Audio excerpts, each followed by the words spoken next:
السلام علیکم ورحمۃ اللہ وبرکاتہ۔ دوستو، ویڈیو کی طرف جانے سے پہلے آپ سے ہماری گزارش ہے، اگر آپ نے ابھی تک ہمارے اس چینل کو سبسکرائب نہیں کیا تو ویڈیو کے نیچے ایک ریڈ کلر کے سبسکرائب کا بٹن ہے، اس کو دبا دیں اور اس کے ساتھ آنے والے بیل آئیکن کو بھی دبا دیں۔ اس سے فائدہ یہ ہوگا کہ ہم جب بھی کوئی ویڈیو اپلوڈ کریں گے تو سب سے پہلے وہ آپ دیکھ سکیں گے۔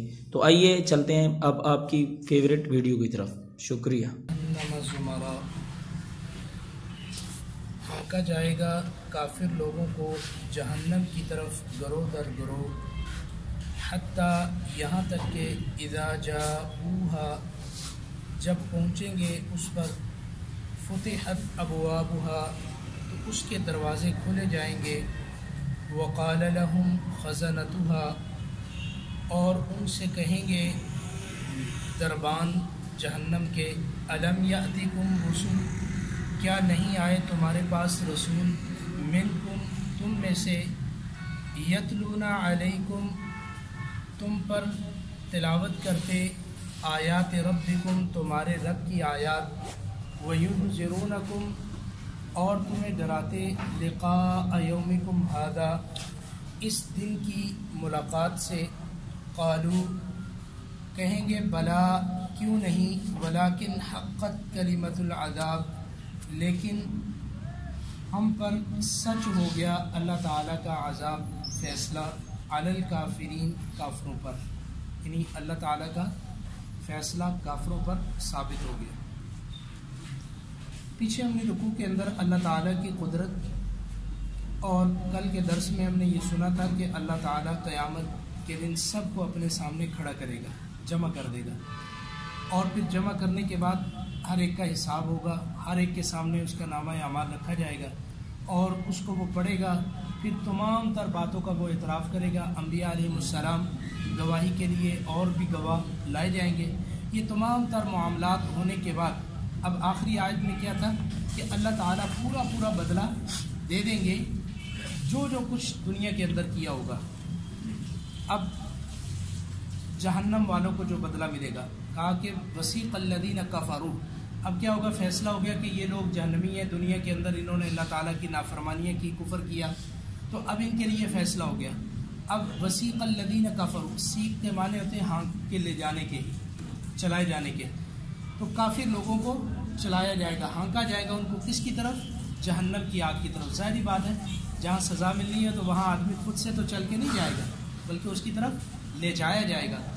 زمرہ، گروہ در گروہ، گروہ کیسے ہوں گے، یعنی الگ الگ، دنیا کے اندر تو مجرم اور جو فرما بردار ہیں یہ سب اکٹھے ہیں، لیکن آخرت میں مجرم علیحدہ ہو جائیں گے اور فرما بردار الگ ہو جائیں گے۔ ایک تو یہ معاملہ ہوگا، اور دوسرا یہ ہوگا کہ ہر گناہ کی الگ الگ جماعت بنی ہوگی، یہ کافر ہیں، یہ یہودی ہیں، یہ عیسائی ہیں، یہ ہندو ہیں، یہ مشرک ہیں، یہ بت پرست ہیں، یہ سکھ ہیں، یہ زانی ہیں، یہ ڈاکو ہیں، یہ اس طرح الگ الگ ان کے گروہ بنائے جائیں گے، اور ان گروہوں کو پھر جہنم کی طرف لے جایا جائے گا، حتیٰ اذا جاؤہا، یہاں تک کہ یہ اس کے دروازے پہ پہنچ جائیں گے، جہنم کے دروازے تک چلے جائیں گے۔ وہاں جب دروازے تک پہنچیں گے، فتحت ابوابہا، تو اس جہنم کے دروازے پھر ان کے لیے کھول دیے جائیں گے، جہنم کے دروازے کھولے۔ دنیا کے اندر آپ نے جیل کا نظام دیکھا ہوگا، تھوڑا سب کچھ سے محفوظ، لیکن قاعدہ کلیہ آپ دنیا میں دیکھتے ہیں کہ جیل کے دروازے بند ہوتے ہیں،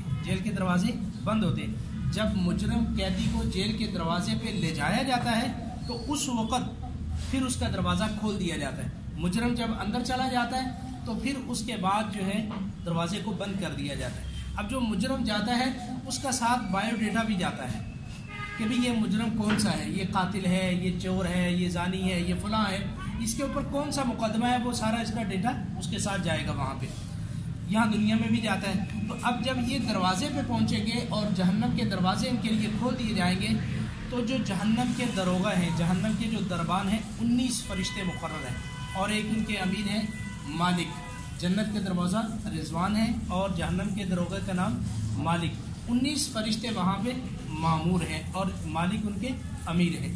اب یہ ان سے کیا کہیں گے، وقال لہم خزنتہا، ان سے کہیں گے خزنتہا، یہ جو چوکیدار دربان کے لیے بولا جاتا ہے کہ یہ ان کے جو ہیں یہاں دربان جو جہنم کے ہوں گے، یہ ان سے کیا کہیں گے کہ الم یاتکم رسل، کیا تمہارے پاس رسول نہیں آئے؟ منکم، تم ہی میں سے. یہاں اللہ تعالیٰ نے یہ مسئلہ بھی واضح کر دیا کہ جو انبیاء کی بشریت کا انکار کرتے ہیں، یہاں منکم کے لفظ نے اس کا بھی رد کر دیا ہے کہ انبیاء علیہ السلام کو اللہ تعالیٰ نے پیچھے پڑھ کے آئے تھے کہ وما ارسلنا من رسول الا بلسان قومه ليبين لهم، کہ اللہ نے جو بھی رسول بھیجا ہے وہ اسی قوم میں سے اور اسی زبان کا بھیجا ہے تاکہ لوگوں کو اچھے طریقے سے بات سمجھ میں آ جائے.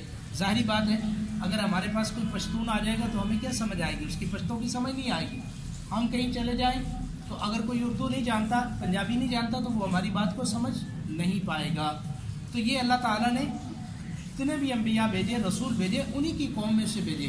تو یہ فرمایا کہ کیا تمہارے پاس تمہیں میں سے رسول نہیں آئے تھے کہ جو تمہیں سمجھاتے یتلون علیکم آیات ربکم، تمہارے اوپر یعنی تمہارے سامنے تمہارے رب کی آیات پڑھتے، یعنی اللہ تعالیٰ کے احکامات تمہیں سنائے تھے. کیا ایسے تمہارے پاس کوئی نہیں آئے تھے ڈرانے والے؟ وَيُنذِرُونَكُمْ، کیا تمہارے پاس ڈرانے والے نہیں آئے؟ کس دن سے؟ لقاء یومکم ھذا، اس دن کی ملاقات سے. یہ جو اللہ تعالیٰ کے ساتھ تم میں ملاقات، اور ہر نبی نے آ کے بتایا کہ آخرت کے اندر جو ہے جانا ہے، مرنا ہے، اللہ کے سامنے اٹھنا ہے. پھر ہر ایک نے اس کے سامنے جواب دہی ہونا کہ ہم نے کیا کیا ہے دنیا کے اندر، کیا کیا معاملات ہمارے گزرے، یہ ساری چیزیں وہاں پہ پیش ہوں گی. اب یہ اللہ تعالیٰ فرماتے ہیں کہ وہ فرشتے ان سے کیا کہہ رہے ہیں کہ کیا تمہارے پاس دنیا کے اندر ڈرانے والا کوئی نہیں آیا؟ تمہیں کچھ سمجھانے والا، اللہ تعالیٰ کے احکامات کو پہنچانے والا تمہارے پاس کوئی نہیں آیا؟ اب یہ ان کا جواب سنیے جو کافر لوگ ہوں گے. قالو، کہیں گے بلا، کیوں نہیں، ولیکن حقت کلمۃ العذاب، آئے تھے، بلا کے معنی آئے تھے، ہمارے پاس آئے تھے، لیکن ہم نے کیا کیا؟ ہم نے ان کو جھٹلایا، ہم نے ان کی بات نہیں مانی، اور اللہ کا جو فیصلہ تھا عذاب کا ہمارے لیے وہ آج سچ ہو گیا، حق ثابت ہو گیا ہمارے اوپر. یعنی اللہ تعالیٰ نے ہمارے لیے جو فیصلہ کر رکھا تھا، جو انبیاء نے آ کے مجھے بتایا، ہمیں بتایا، وہ فیصلہ آج ہمارے اوپر بالکل سچ ثابت ہو گیا ہے کہ اللہ تعالیٰ کی طرف سے ہمارے اوپر علی الکافرین، اور یہ عذاب کن لوگوں پر ہے؟ کافروں پر عذاب ہوگا. قیل ادخلوا ابواب جہنم، اب ان سے کہا جائے گا کہ داخل ہو جاؤ جہنم کے دروازوں سے. اب یہ بات دروازے پہ ہوئی، دروازے کھلے، دروازے کے اوپر ان کی بات ہوئی فرشتوں سے. اب اس کے بعد ان سے کیا کہا جائے گا؟ جب یہ اپنے گناہ کا پھر اقرار کر لیں گے، جرم کا اقرار کر لیں گے، اب ان سے کہا جائے گا قیل ادخلوا ابواب جہنم، یہ جہنم کے دروازے کھلے ہیں، اب تم اس جہنم کے دروازے کے اندر سے داخل ہو جاؤ. اب یہ وہاں پہ داخل ہوں گے، خالدین فیہا، اس میں ہمیشہ رہیں گے. کافر لوگ، مشرک لوگ یہ ہمیشہ کے لیے وہاں پہ رہیں گے، لیکن جو ایمان والے ہیں اپنے گناہوں کی سزا بھگت کر وہاں سے ان کو نکال لیا جائے گا. لیکن کافر لوگ ہمیشہ ہمیشہ کے لیے وہاں پہ رہیں گے. اللہ فرماتے ہیں فَبِئْسَ مَثْوَى الْمُتَكَبِّرِينَ، بس بہت برا ٹھکانہ ہے متکبرین کے لیے. یہ جو دنیا کے اندر حق کو تسلیم نہیں کرتے، یہی تکبر ہے. حق بات سامنے واضح ہو جائے، حق بات سامنے واضح ہو جائے کہ یہ بات صحیح ہے، اللہ کا قرآن یہ کہہ رہا ہے، میرا عقیدہ یہ کہہ رہا ہے، اللہ کا قرآن یہ کہہ رہا ہے، اور میرا ذہن، میرا نظریہ، میری جماعت یہ کہہ رہی ہے، تو اس کا مطلب یہ ہوا کہ میرا نظریہ غلط ہے، میری جماعت غلط ہے، میرا عقیدہ غلط ہے، اللہ کا قرآن کیا ہے؟ صحیح ہے. جب اللہ تعالیٰ اس بات کو دل کے اندر ڈال دیں تو پھر اپنے نظریے کو، اپنے عقیدے کو چھوڑ کر اللہ کے قرآن کی اطاعت کر لینی چاہیے.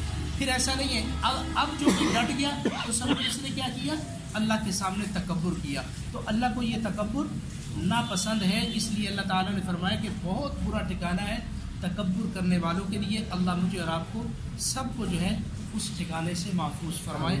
کل کے درس میں انشاءاللہ جنت والوں کا تذکرہ ہوگا. الحمدللہ رب العالمین.